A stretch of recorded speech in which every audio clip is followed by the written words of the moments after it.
Good morning students. I am Rajesh Singh from IIT Dhanbad. आज हम लोग एक न्यू टॉपिक शुरू करते हैं। ये टॉपिक एकदम फंडामेंटल है, उन बच्चों के लिए है जो अभी 10th क्लास का एग्ज़ाम दिए हैं और 11th क्लास में अपीयर होने वाले हैं। और इस टॉपिक का जो नाम है ये है मैथमेटिकल टूल्स, या इसको हम लोग कहते हैं basic maths use in physics. तो बच्चों, फिजिक्स आपको तभी अच्छे से आएगी जब मैथ की कुछ बेसिक चीज़ें आपको अच्छे से आए, ताकि कैलकुलेशन आप इजीली कर सकें। तो इसके लिए हम लोग वन बाय वन कुछ मैथ के टॉपिक कवर करेंगे, ज़्यादा नहीं, जिसमें खास करके होगा पहले एंगल के बारे में बात करेंगे। देन हम लोग trigonometric different ratio, sine, cos, tan, cot, sec, उसके बाद कुछ बेसिक ट्रिगोमेट्रिक फार्मूले की बात करेंगे। देन हम लोग कैलकुलस का पोर्शन करेंगे, उसके बाद ग्राफ करेंगे, फिर हम लोग का मैथमेटिकल टूल्स खत्म होगा। उसके बाद हम लोग फिजिक्स का पहला lesson unit and dimension start करेंगे। तो सबसे पहले इसमें हम लोग बात करते हैं एंगल का। एंगल एंगल को इन जनरल हम लोग थीटा से डिनोट करते हैं। अब एंगल को समझने के लिए बच्चे यहाँ ध्यान दीजिए, आप लोग अभी एकदम ध्यान दीजिए, क्लास में एकदम कंप्लीटली ध्यान में रहना चाहिए, कुछ भी चीज मैं बीच में पूछ सकता हूँ। एंगल ऐसे डिफाइन होता है जैसे ये एक सर्किल है। अब इस सर्किल का कोई भी पोर्शन हम लोग ले लें, मान जाओ कि ये, समझिएगा आप लोग इसको। तो ये वाला जो पोर्शन होता है इसको हम लोग बोलते हैं आर्क। क्या बोलते हैं? आर्क। और ये वाला जो पोर्शन होता है इसको हम लोग बोलते हैं रेडियस। रेडियस। और ये एंगल है। तो एंगल ऐसे डिफाइन होता है, angle is equal to arc divide by radius. Arc को यदि हम लोग एस से डिनोट करें, रेडियस को तो आर से डिनोट किया जाता है, तो ये हो जाएगा S by R. In short हम लोग लिख सकते हैं angle theta is equal to S by R. अब यहां पे सब लोग देखें, आर्क का यूनिट क्या होगा? मीटर होगा, और रेडियस मीटर, तो मीटर मीटर कट गया।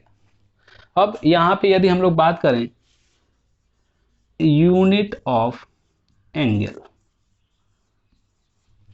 तो एंगल का जो यूनिट होता है, SI unit of angle is angle is radian. क्या बच्चों? रेडियन। इसको आर ए डी से शॉर्ट में हम लोग लिखते हैं। और एक दूसरा एंगल का यूनिट होता है जिसको हम लोग शुरुआत में, आप लोग जब 8th 9th क्लास में होंगे तो आपके टीचर बताए होंगे, वो होता है डिग्री। आप लोग कहते हैं 30 डिग्री, 60 डिग्री, 90 डिग्री, ऐसा होता है। तो other unit of angle is unit of angle is degree. अब आप लोग कहेंगे कि सर एसआई यूनिट तो आप पहली बार बता रहे हैं, हम लोग डिग्री के बारे में जानते हैं। तब हम लोग जानेंगे कि रिलेशन बिटवीन रेडियन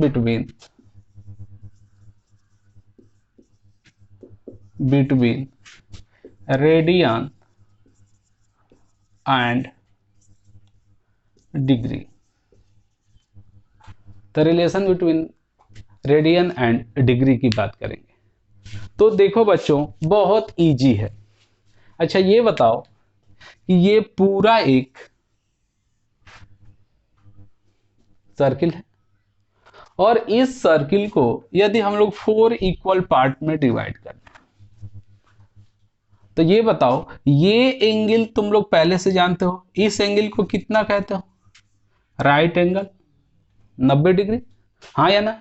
अच्छा ये बताओ, ये आर्क की वैल्यू कितनी होगी? तो यदि ये पूरा सर्किल होता तो आर्क की वैल्यू 2 पाई आर, और ये उसका कितना है? 1/4। तो ये आर्क की वैल्यू कितनी हो गई? 2 पाई आर बाई 4। सहमत हो? तो बताओ, यहां पे यदि हम लोग बात करें थीटा बराबर S by R, S by R, तो क्या होगा बताओ, एस बाई आर करें, एस की वैल्यू कितनी होगी 2 pi R by R, 2 pi R by R, नहीं ये 4 भी तो है, 2 पाई आर बाई 4, बताओ यहां से थीटा कितना निकल के आया 2 पाई बाई 4, मतलब पाई बाई 2 रेडियन। अब सोचो तुम जिसको 90 डिग्री कह रहे थे वो कितना है पाई बाई 2 रेडियन, तो पाई रेडियन बराबर 180 डिग्री। तो ये याद रखना है कि pi radian is equal to 180 degree.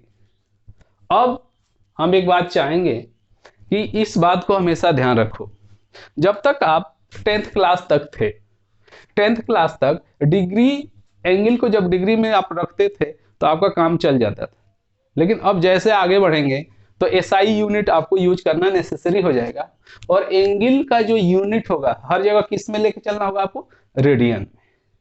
तो अब जो जो एंगल आप अक्सर करके डिग्री में पढ़े हैं, इन जनरल यूज करते हैं डिग्री में, उसको अब रेडियन में याद करना होगा।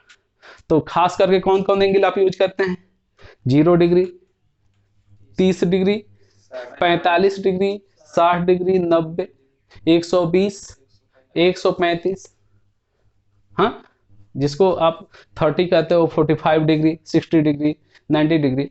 तो चलिए अब इनको कन्वर्ट करते हैं, तो इनको कन्वर्ट करना सीखते हैं, ठीक है। पॉज कर दीजिए वीडियो थोड़ा सा बच्चों को।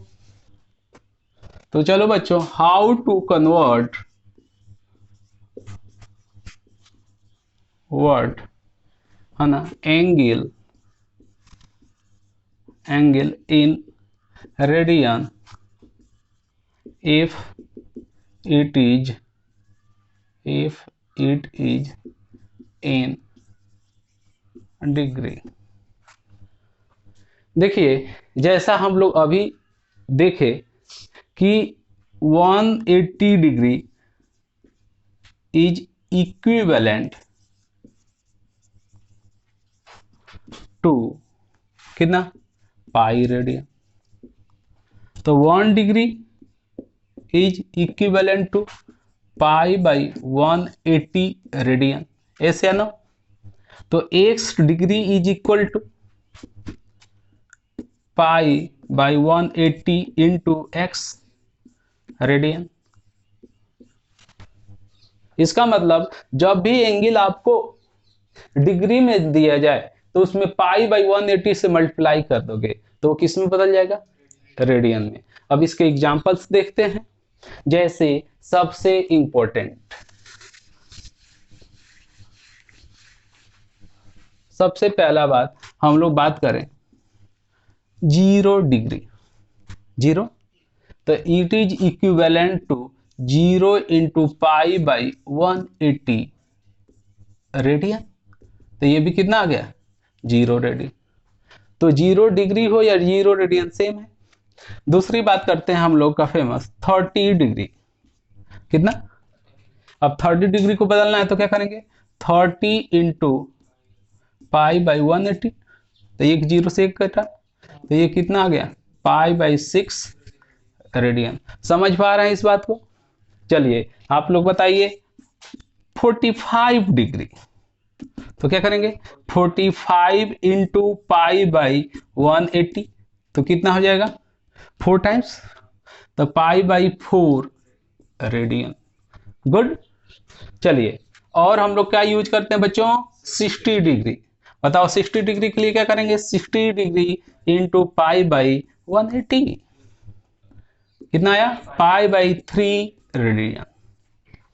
इसी तरह यदि हम लोग बात करें किसका 90 डिग्री का, तो ये क्या होगा 90 into pi by 180, that is equal to pi by 2 radian.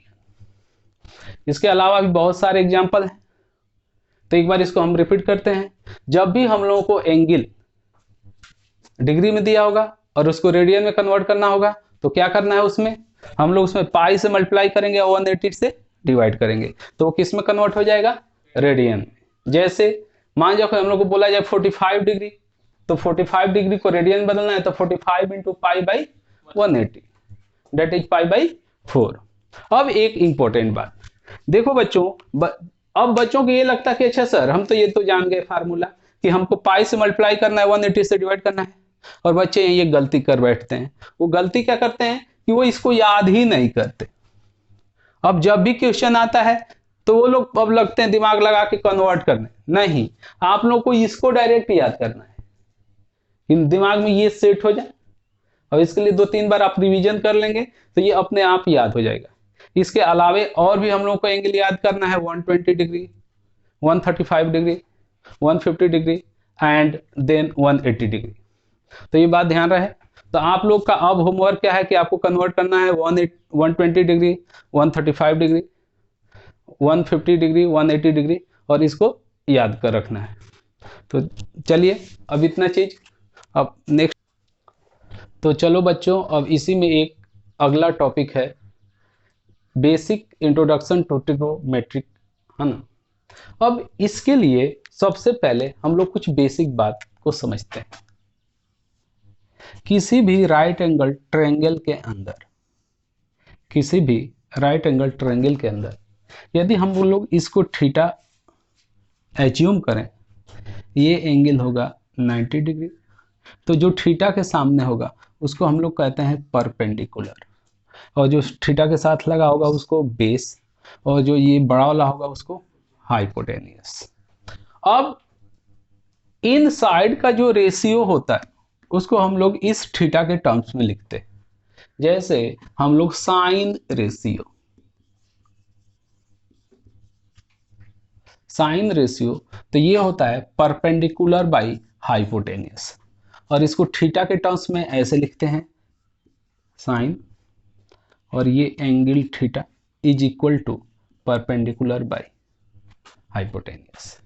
इसी तरह को साइन रेशियो ये होता है बेस बाई हाइपोटेनियस, इसको हम लोग थीटा के टर्म्स में कॉस थीटा लिखते हैं, that is equal to base by hypotenuse.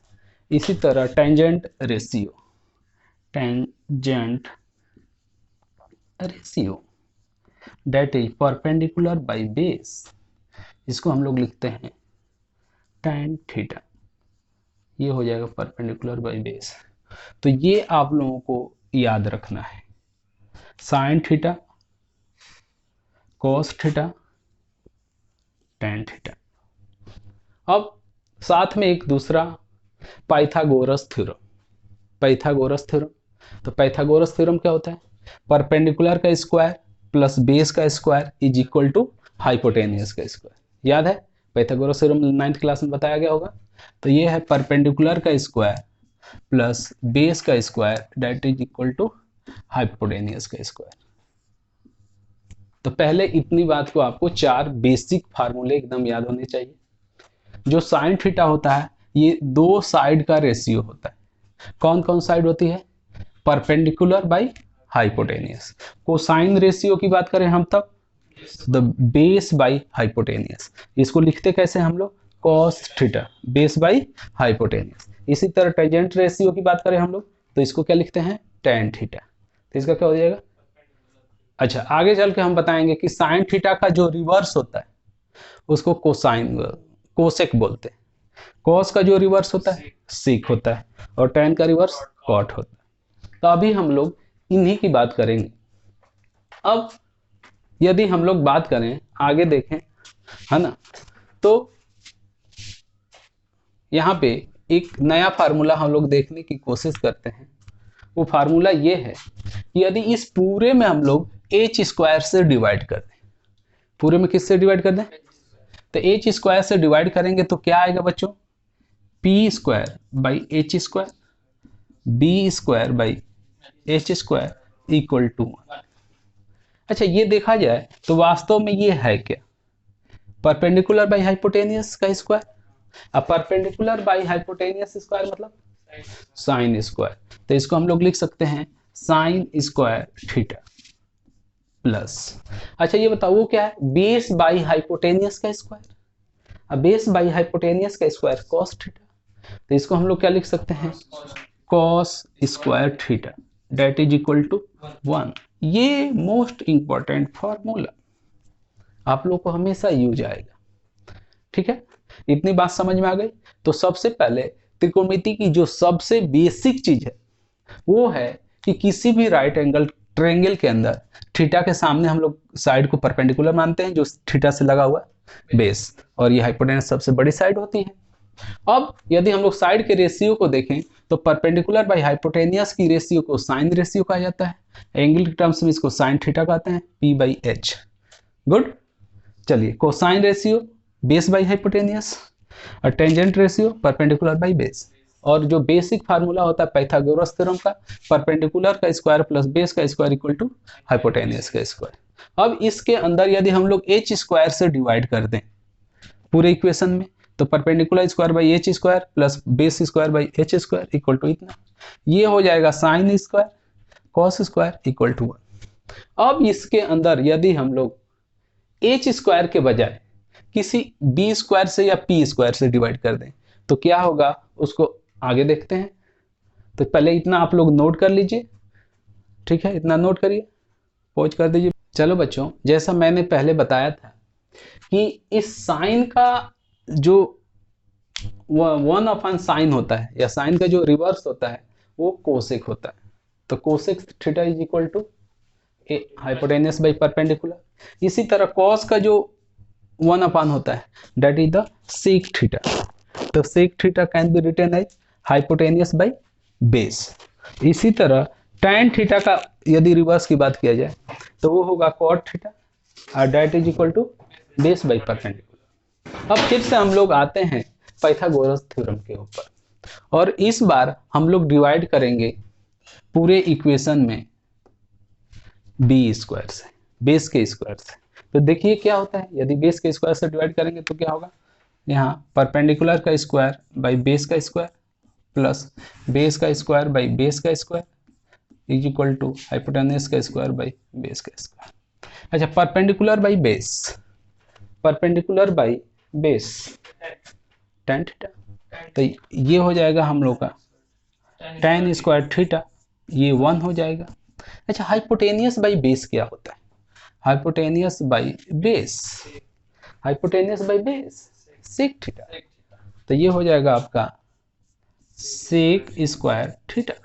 इसको थोड़ा सही से लिखा जाए तो ये आपका फेमस, बहुत ही फेमस फार्मूला है 1 plus tan square theta equal to sec square theta. इसको आप लोग नोट करें, वेरी वेरी इंपॉर्टेंट। अब आपको समझ में आ ही गया होगा कि अगली बार हम लोग किससे डिवाइड करने वाले हैं, पी स्क्वायर से। और पी स्क्वायर से डिवाइड करेंगे तो क्या हम लोग को रिजल्ट मिलेगा, उसको देखते हैं हम लोग। ये आप लोग नोट कर चुके हैं। चलिए, अब पी स्क्वायर से डिवाइड करेंगे तो क्या मिलेगा, इसके अंदर हम लोग पी स्क्वायर से डिवाइड करें तो क्या मिलेगा, इसको ध्यान से देखें।